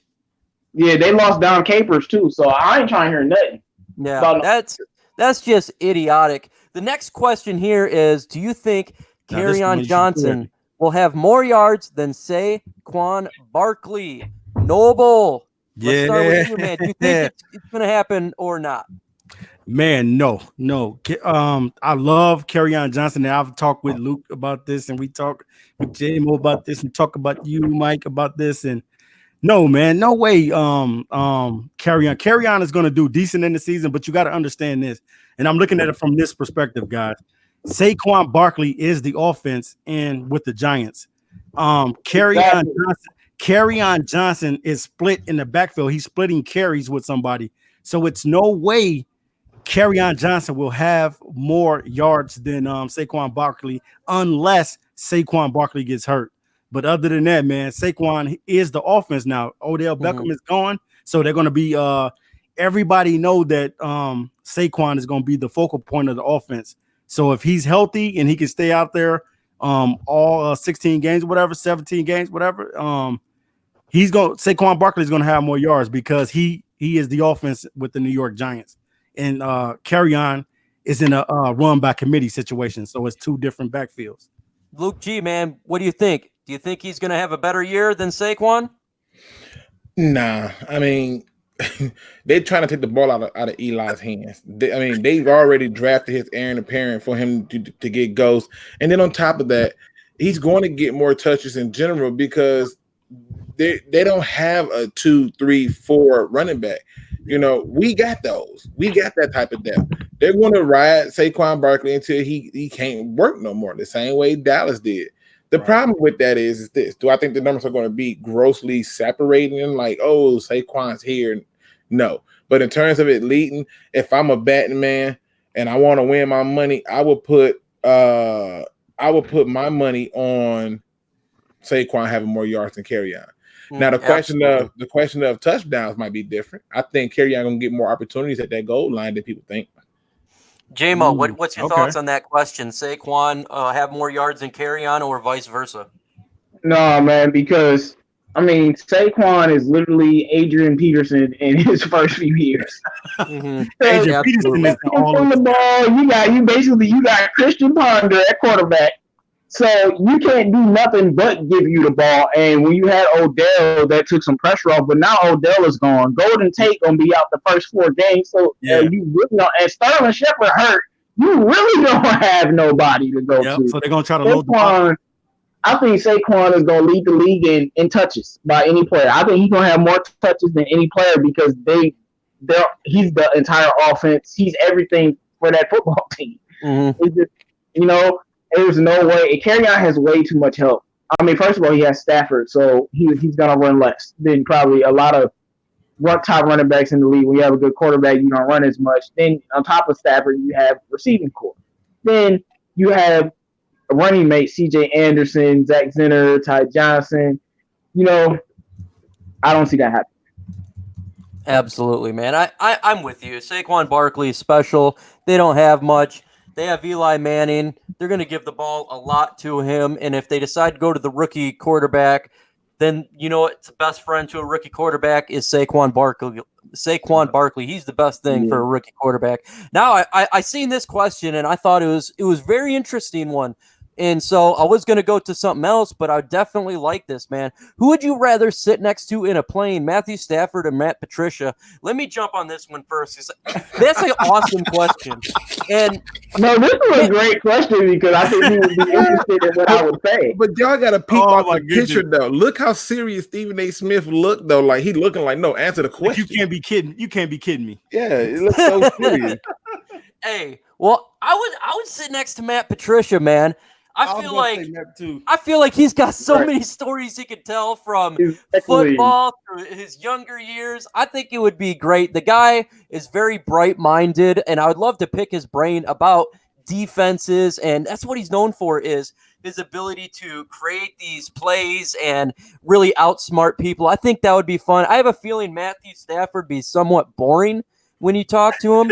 Now, man, I want to hear about the family, dog. Matthew, I don't want to hear no more about your grandfather's farm. All you gotta do is break out a beer and real Stafford to come out, man. What you talking about? I talked to Stafford in person a while ago, a couple years ago, and when I talked to him, the first thing that I noticed was his voice is very squeaky.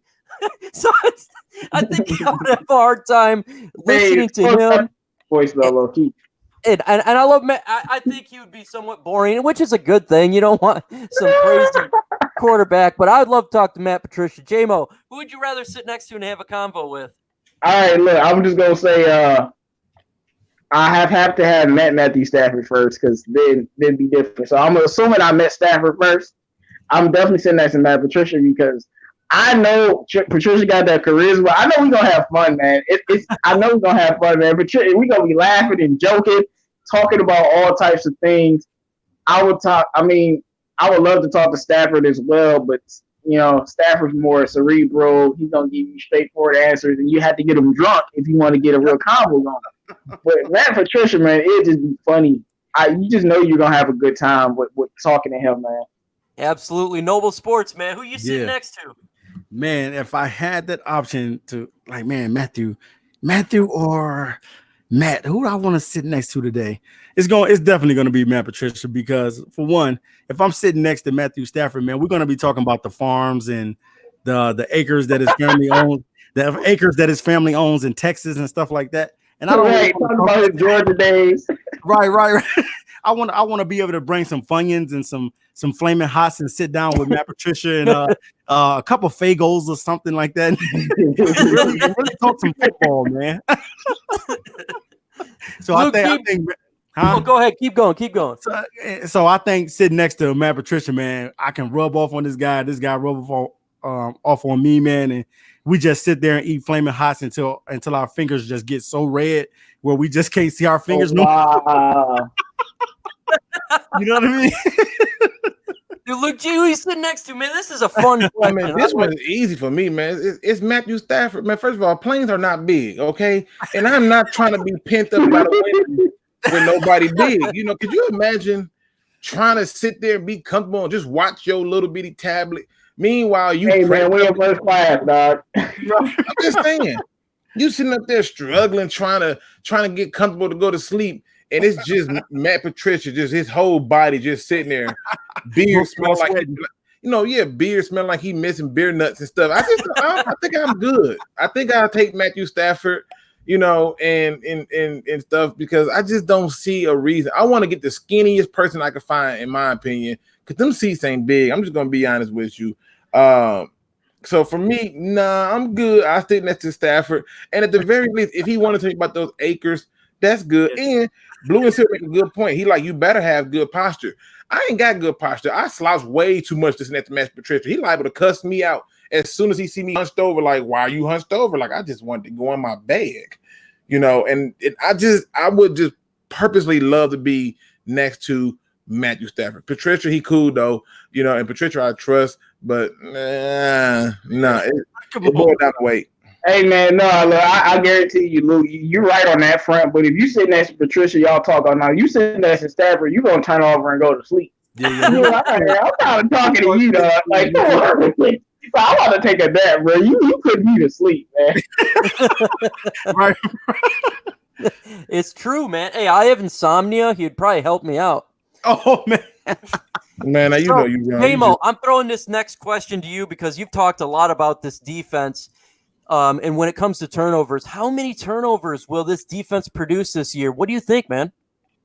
I mean, I don't know how many on average put you in the top 10, but I think we'll be in the top 10 in turnovers, maybe 10th. Now, I'm not going to say we're going to be top 5 or number 1 in turnovers, even though the Lions, what year was that? Was that 2016? With the year Darius Slay got 8 interceptions? Yeah, they was picking we were like 2 in the league in turnovers. But I think we'll be top 10 in the league in turnovers. I definitely think a lot more turnovers will come. I mean, Grover Quinn was solid at times, but he couldn't do what he usually does. Then you had Never Lawson, who never had a pick in his life. You replace him with Justin Coleman. Sean Melvin is not a turnover machine or anything like that, but he did get a pick. Like, at least he can get a pick here and there. Then I'm thinking about the linebacking core. Like I said, I think Jelani Tavai will get more turnovers. And I think the defensive line from pressures, not from sacks, from pressures, will cause a lot of turnovers for the defense. And like I said, I think Darius Slay is gonna have a big interception year. Facts. Luke G, man, how many turnovers? What do you think, man? What's going to take place? What they have, 42 this year, last year? I don't know. It was like 42. I want to say like 42 turnovers, something like that. How many did Lawson have? Yeah, well, I mean, even Ashawn Robinson had an interception. Ain't that crazy? And Nevin Lawson never had one. Hold up. Hey, Noble, hold up. Put some respect on Ashawn's name. It wasn't a pick. It was a pick 6. Right, that's what I'm saying. That's what I say. He had a return pick 6 on him. Well, I'll put it this way. Great game, even though we lost. And Mike, make sure you check out Bob Quinn's response, because I think he got a very good question with the who would you rather, if you can see it. But for me, I don't concern myself with the turnovers like that as much as disruption. Sometimes you can just disrupt the game. You don't need to have turnovers. Like I remember in Ndamukong Suh in college against Texas, he didn't have all these turnovers, but he disrupted everything. And if you go through and you look at the games where people were feared or afraid of, they disrupted the mindset because you had to look at them. I just want that disruption. Okay, yeah. Andrew Taylor says we have 42 sacks, not turnovers. Yeah, I couldn't remember, but I just want the disruption. I want pressure. I want the quarterback pocket feeling like it's getting smaller and smaller by the minute. I want the run game to just constantly get turned around. and I want us to make teams one-dimensional. 3 and outs for me is a turnover. I'm good with that. Mm-hmm. I want them to have a lot of 3rd and longs. If they do that, I'm okay with my defense. I'm not looking to do some of the things like the Panthers did that year where they had a scoring defense and carried their team, but then the only person that got the credit was Cam Newton, or the same thing that happened with the Bears. I just need for you to be disruptive. That's my take on it. Noble, what Yes. you got? Man, I got us. I'm gonna say around probably.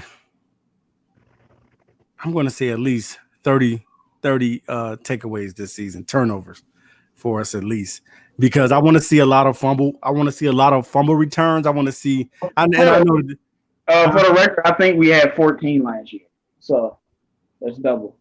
That's double. Yeah, that's double. I would like to see double because I think that this defense is going to be a little bit better. So if Darius Slay can have one of those seasons that he had the year before this, picking off 8 passes and somebody else being able to intercept some balls and taking some fumbles and doing some things, then yeah, man, I'm okay. I'll put it like this. I'll say anywhere between 20 and 30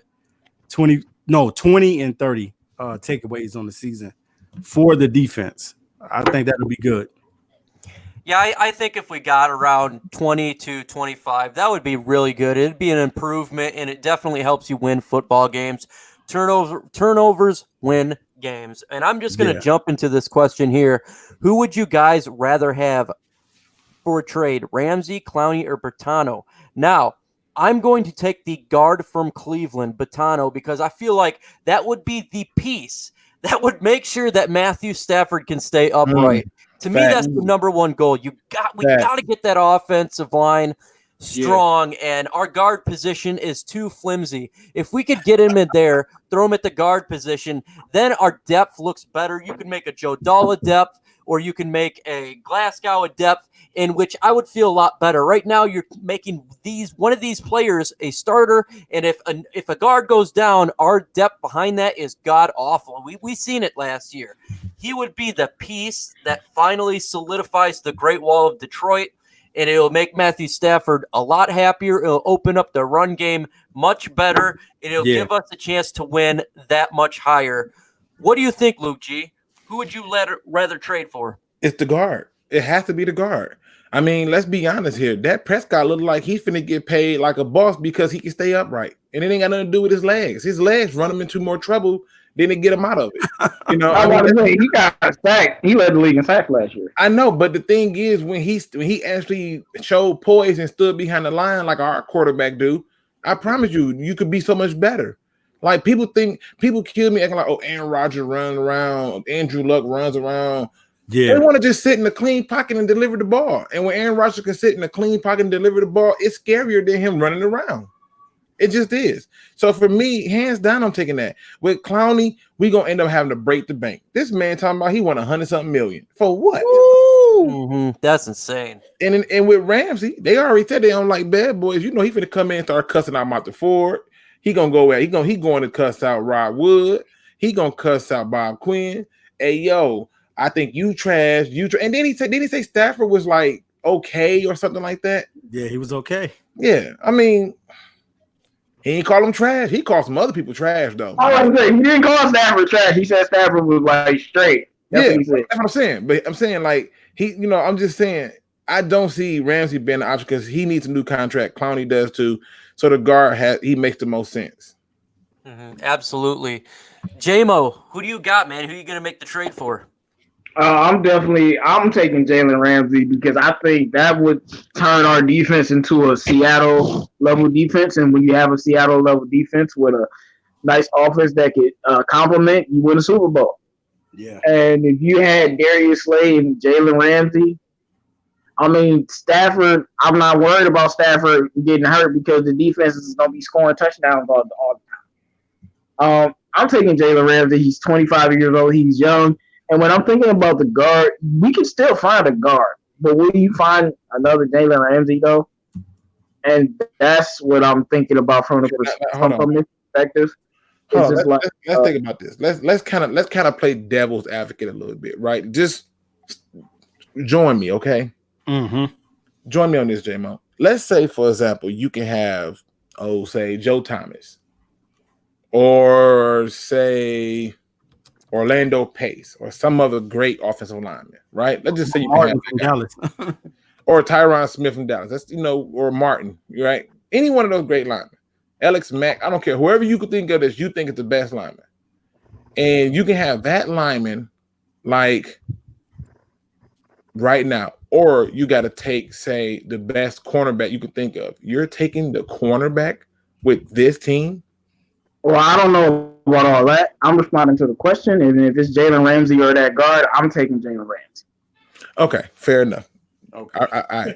I withdraw my thing. My bad. Disrespect. Noble, who you trading for, man? I am trading for. I'm right with J-Mo. Ramsey.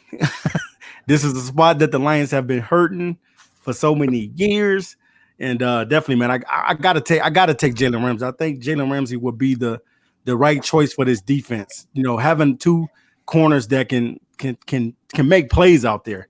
I think it would solidify the defense. I think it would. We would have a definitely.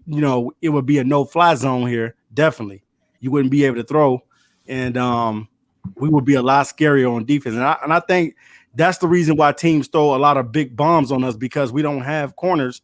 We don't have another corner, at least, to be able to be competitive with some of these guys downfield. And if we had Jalen Ramsey and had Slay back there, I definitely think that we would be like one of the top safeties. The top secondaries in the NFL. Like, at Ramsey, that we could literally win the Super Bowl just because he's on the team. Now, adding a guard could also help us, but if we had Ramsey, I'm talking Super Bowl, and I don't care, because I watched that defense in Jacksonville with the defensive line just as good as this one do what they did with Blake Bortles. Right. And they didn't even have a receiving core, really. So I'm thinking about it from that perspective. It's not just putting Jalen, it's putting him on this defense with Matt Patricia and this defensive line and that secondary. I just think it'd be great. And sad part is, some of Stafford's most successful seasons, he did not have the best offensive line if they were middle of the pack. I'm talking 2014 and 2011 and 2016. Hey, and just imagine this, J-Mo, how good Jalen Ramsey and what's the other guy name? AJ Boye. Right. Imagine how Darius Slay and Ramsey would be back there. That we would have that same type of tandem back there. Two guys that can do it. Okay, so that's one perspective, but the other perspective is we're not scoring points on offense. You're gonna give the defense everything plus the Terminator. Yeah, we need it. Okay, we need it. Yeah, because offense don't win championships. I get that, but it helps to be able to score.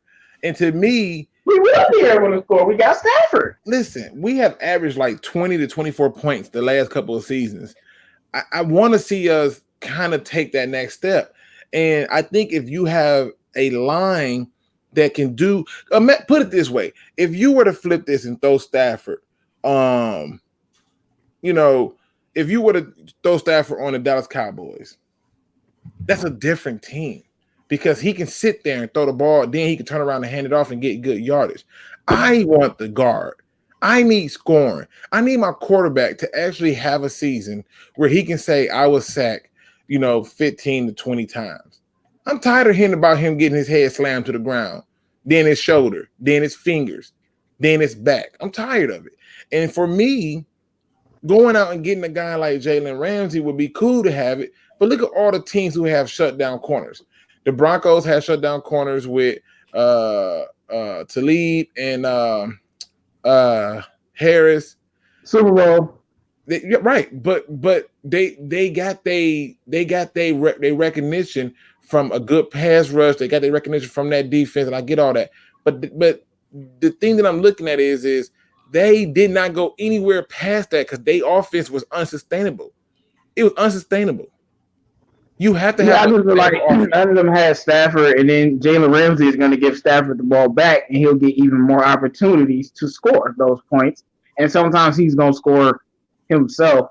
I'm taking, because I know the defense will be elite and we'll be in football games. So now the pressure on Stafford is it's less because he knows he has the backup of a defense. I've seen I've seen these elite defenses carry trash quarterbacks for too long. And the offensive line is not always good on all of these teams that have these great defenses. And you talking about elite cornerbacks, Richard Sherman's elite. They won a Super Bowl. Stephon Gilmore is one of the best shutdown corners. They won the Super Bowl mainly because of Stephon Gilmore. You have an elite corner. Whoa.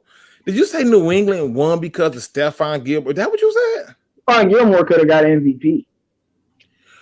Listen, I don't care who gets MVP. They get an MVP to a lot of wrong people all the time. I mean, they get an MVP to LeBron James, and we know Kyrie won it. I can care less about that award. Let's talk about what happened in the game. Let's talk about what happened in that game. You mean to tell me that you think Stephon Gilmore? I just told you could have won MVP. I ain't talking about one MVP. He won that MVP game because he was that good in that game. Okay. What Super Bowl you were talking about? This past one? Yeah, the one where he had the interceptions and the pass breakup and made the big plays in the fourth quarter. Okay, was that the one before or after they ran the ball down everybody's throat? You have to keep them from scoring first. Okay. Like Stephon really made a huge play at the end of that game. Listen, the defense forced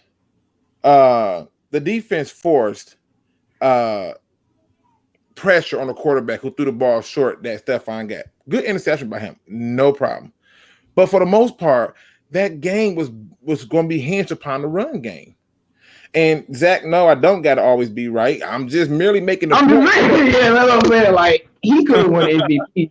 And like I said, he had pass breakups besides the interceptions. Stephon played lights out in that game. He could have won the MVP. But they give it to Edelman. I'm not mad at moment. I feel like as football fans, we get caught up in game moments, right? Like we get caught up in game moments that aren't even big or significant, and there's those little moments that made more sense, that made more leeway than anything else. Like how everybody was talking about how crazy Edelman went off, and I'm like, y'all, it was 4 minutes on the clock. They had time to come down there, but they couldn't get back on the field. So to me, I just don't see it. Don't see it. I mean, and if we did somehow, some way pull off a trade that got us, Ramsey, I'm not gonna act like I'm gonna be upset about it. But if you telling me I can get that guard from the Browns, I'm taking that every day and twice on Sundays. Okay. Yeah, I'm taking best in the league. Folks, we almost been on for 2 hours, and we are just a couple minutes away from making 2 hours. So I'd like to start giving out the last words, and so we can tell you what's going on with our channels and whatever the folks on the roundtable want to talk about. Noble Sports, man, what's your last words to the chat? Man, we appreciate everybody for hanging out with us tonight. You guys have been a great audience in chat room. We appreciate you guys. Definitely much love. Make sure you guys subscribe to the Detroit Sports Alliance. Make sure you subscribe to 313 JMO, Micro Mike, Luke G, Detroit Drew, Nomis J, Positively, Detroit 9071, CA3 Sports Talk, and Luke G's Field Review as well. Definitely, man, we appreciate everybody. I always got content coming out, whether it's going to be on the NFL or the Lions or NBA. I definitely will have something coming out to you guys. So be prepared for that soon. Absolutely, man. Absolutely. Luke G, what do you got to say to the chat? Hey, man, appreciate y'all. Sorry I was late, man. Like I said, work got me at the last minute and got to make money or I can't be having internet to even talk to you. So that's important. It's pretty important, But no, I really do appreciate you guys. And it's fun to be able to talk, football with the community of football people. Whether we agree to disagree or agree to agree or just disagree. Right. I love every minute of it. It's good for conversation. It's good for being able to open up dialogue. And I just wanted to tell everybody, thank y'all, because y'all really have turned out like rock stars and supported the DSA, supported the roundtable, supported 313 JMO, supported Micro Mike, supported Noble Sports Entertainment, supported Positively Detroit, supported Detroit Drew, supported CA3 Sports. I mean, y'all have literally just turned out and supported everybody in Nomis J, I mean, man, just so much respect and appreciation for y'all. And just wanted to let y'all know, man, that you are appreciated and thank you so much. And with that being said, Luke G gonna be out a little different today with just a simple thank you and God bless. Yeah, that's what's up. JMO, the great one. What do you got to say to the folks? I gotta say, training camp is still going well. I dropped a video on that and what I think about QB Josh Johnson and a little bit of other stuff. Make sure you check that out. And I just want to say this was a great show. I'm glad we got to interact with y'all and get all y'all questions and answer them. The one with Matt Patricia and Stafford, that was a hilarious one, man. And we stay dropping content. I just want everybody to look out for all the new content that we drop. Make sure you subscribe to all of our channels, hit that notification bell, and we'll be back on Thursday, man. It's 313 Game. Absolutely, folks. Hey, again, I want to say thank you for joining the chat. This is something that I'm definitely going to be doing on my channel now when I host the roundtable, is I'm going to give you guys, the viewer, a chance to ask any question. So think about it when it comes to questions, and make sure you get some good ones next time on the table, and we'll do it again, man. It's great interacting with you guys, and you guys rolling this show and running it for segment. It's fun. That question again with Matt Patricia and Stafford was great. That was a great question. Came out of nowhere, and I had to talk about it. With that said, man, if you've not subscribed to any of the DSA members, please do so. Also, the Big Take as well. He's one of the newest YouTubers when it comes to Detroit sports, and he brings good content and great content when it talks. Make sure you guys subscribe to the Big Take, man. Big Take, man. Big Take. So, with that said, folks, again, can we please answer this one question though? And I think it's essential because I think Adam brings up a very good question. I just want to answer this one question and you can kill it. The question simply asks is, what do you guys think about Emmanuel Hall? Should the Lions look at him? If the Bears cut him, the Lions will look at him. Okay, a 6'3" receiver who runs like a 4.5 somewhere in that area, 4.4. He's pretty fast. Just wanted to put that out there. Go ahead. My apologies though, Mike. I mean, knowing the Bears, they probably will get rid of them because they don't know nothing about no receivers over there anyway. So they get rid of all that. They got rid of Jordan Howard, man. So bro, I'm still confused about that. I'm happy, but I'm confused. Right. Jordan Howard used to kill us, man. Right. I'm happy, but I'm confused. Absolutely. Folks, that said, have a great night. Adios. Peace.